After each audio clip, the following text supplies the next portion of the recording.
चले आगे बढ़ेंगे। जहां प्रधानमंत्री नरेंद्र मोदी ने आज दिल्ली के हैदराबाद हाउस में जर्मनी के चांसलर ओलाफ स्कोल्ज से मुलाकात की। इससे पहले पीएम मोदी ने जर्मन चांसलर के साथ मिलकर Asia Pacific conference of German business 2024 का उद्घाटन भी किया। भारत और जर्मनी ने अलग अलग क्षेत्रों में कई महत्वपूर्ण समझौते किए हैं। प्रधानमंत्री नरेंद्र मोदी और जर्मनी के चांसलर के बीच दिल्ली के हैदराबाद हाउस में महत्वपूर्ण वार्ता हुई है और इसके बाद प्रधानमंत्री नरेंद्र मोदी ने रूस यूक्रेन वार को लेकर एक बार फिर शांति का मैसेज दिया है, तो वहीं जर्मन चांसलर ने भी भारत की भूमिका को महत्वपूर्ण बताया है और जिस तरीके से अलग अलग क्षेत्रों में व्यापारिक रिश्ते हों, निवेश के रास्ते हों या फिर जो रणनीतिक संबंध हैं, उन पर दोनों नेताओं ने जोर देते हुए भारत जर्मनी रिश्तों को महत्वपूर्ण बताया है। प्रधानमंत्री नरेंद्र मोदी ने आज जर्मनी के चांसलर ओलाफ स्कोल्ज से मुलाकात की। दिल्ली के हैदराबाद हाउस में पीएम मोदी ने जर्मनी के चांसलर से मुलाकात के बाद कहा कि यूक्रेन और वेस्ट एशिया में जारी विवाद दोनों ही देशों के लिए चिंता का विषय है। भारत का हमेशा मानना रहा है कि युद्ध किसी भी मसले का हल नहीं है और शांति लाने के लिए भारत हर मुमकिन कोशिश करने को तैयार है। पीएम मोदी ने कहा कि भारत का हमेशा से मत रहा है कि युद्ध से समस्याओं का समाधान नहीं हो सकता। चांसलर शोल्ज के नेतृत्व में हमारी भागीदारी को एक नया मोमेंटम और डायरेक्शन मिला है।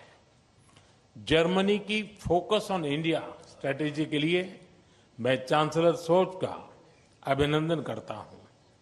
इसमें विश्व के दो बड़े लोकतंत्रों के बीच पार्टनरशिप को कॉम्प्रिहेंसिव तरीके से मॉडर्नाइज और एलिवेट करने का ब्लूप्रिंट है। पीएम मोदी ने आगे कहा कि दुनिया तनाव, संघर्ष और अनिश्चितता के दौर से गुजर रही है। हिंद प्रशांत क्षेत्र में कानून के शासन और नेविगेशन की स्वतंत्रता को लेकर गंभीर चिंताएं हैं। ऐसे समय में भारत और जर्मनी के बीच रणनीतिक साझेदारी उभरकर सामने आई है। प्रधानमंत्री मोदी ने जर्मनी की तरफ से घोषित भारत पर ध्यान केंद्रित रणनीति का भी स्वागत किया। पीएम मोदी ने कहा कि मुझे खुशी है कि अपने साझेदारी को आगे बढ़ाने के लिए हम कई नई और महत्वपूर्ण पहल कर रही हैं और संपूर्ण सरकार से संपूर्ण राष्ट्र दृष्टिकोण की ओर बढ़ रही हैं। पीएम मोदी ने कहा कि रक्षा और सुरक्षा क्षेत्रों में बढ़ता सहयोग हमारे गहरे आपसी विश्वास का प्रतीक है। यूक्रेन और पश्चिम एशिया में चल रहे संघर्ष हम दोनों के लिए चिंता के विषय है।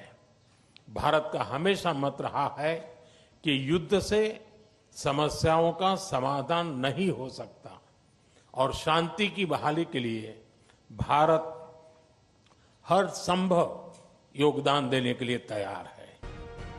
इसके अलावा पीएम मोदी ने जर्मनी के निवेशकों को भारत में निवेश करने का न्योता दिया। पीएम मोदी ने कहा कि निवेश के लिए भारत से बेहतर कोई जगह नहीं है और देश की विकास गाथा का हिस्सा बनने का ये सही समय है। पीएम मोदी ने जर्मनी के कुशल भारतीय कार्यबल के लिए वीजा की संख्या 20,000 से बढ़ाकर 90,000 करने के फैसले का भी स्वागत किया। वहीं पीएम मोदी के संबोधन के बाद जर्मनी के चांसलर ने भी भारत के साथ मजबूत रिश्तों पर बात की। चांसलर ओलाफ स्कोल्ज ने कहा कि 25 साल पहले हमने जर्मनी और भारत के बीच रणनीतिक साझेदारी बनाई थी। हमारा सहयोग पहले से कहीं ज्यादा भरोसेमंद, ठोस और सार्थक हो गया है। इस मौके पर जर्मन चांसलर ने कहा कि रूस यूक्रेन के बीच संघर्ष का पूरे विश्व पर असर पड़ा है। एक स्थिर भारत वैश्विक हित में है। रूस यूक्रेन संघर्ष का अंत होना चाहिए। जर्मन चांसलर ने आगे कहा कि भारत ने पूरी निष्पक्षता के साथ इस युद्ध को समाप्त करने की पहल की है। इसके अलावा गजा में इजराइल हमास के बीच संघर्ष विराम होना चाहिए। जाहिर है भारत और जर्मनी के बीच यूं तो रिश्ते बेहद मजबूत रहे हैं, लेकिन हाल के दिनों में दोनों देशों के बीच रिश्ते नए मुकाम तक पहुंचे हैं। ऐसे वक्त जब रूस यूक्रेन वार और पश्चिमी देशों का झुकाव लगातार इस बात को लेकर देखने को मिला है कि भारत इसमें मध्यस्थता के तौर पर महत्वपूर्ण भूमिका निभाए, तो ऐसे में एक बार फिर यूक्रेन संघर्ष का जिक्र करते हुए प्रधानमंत्री नरेंद्र मोदी ने शांति का पैगाम दिया है और इसको वैश्विक हित में बताया है कि ये संकट जल्द से जल्द सुलझना चाहिए। इससे पहले जब प्रधानमंत्री नरेंद्र मोदी ने ब्रिक्स समिट में हिस्सा लिया था, तब भी उन्होंने शांति वार्ता को लेकर महत्वपूर्ण संदेश दिया था। ऐसे में भारत आए जर्मन के चांसलर ने एक बार फिर से रूस यूक्रेन संघर्ष का जिक्र करते हुए भारत की निष्पक्ष भूमिका का यहाँ पर जिक्र किया है, उसकी सराहना की है।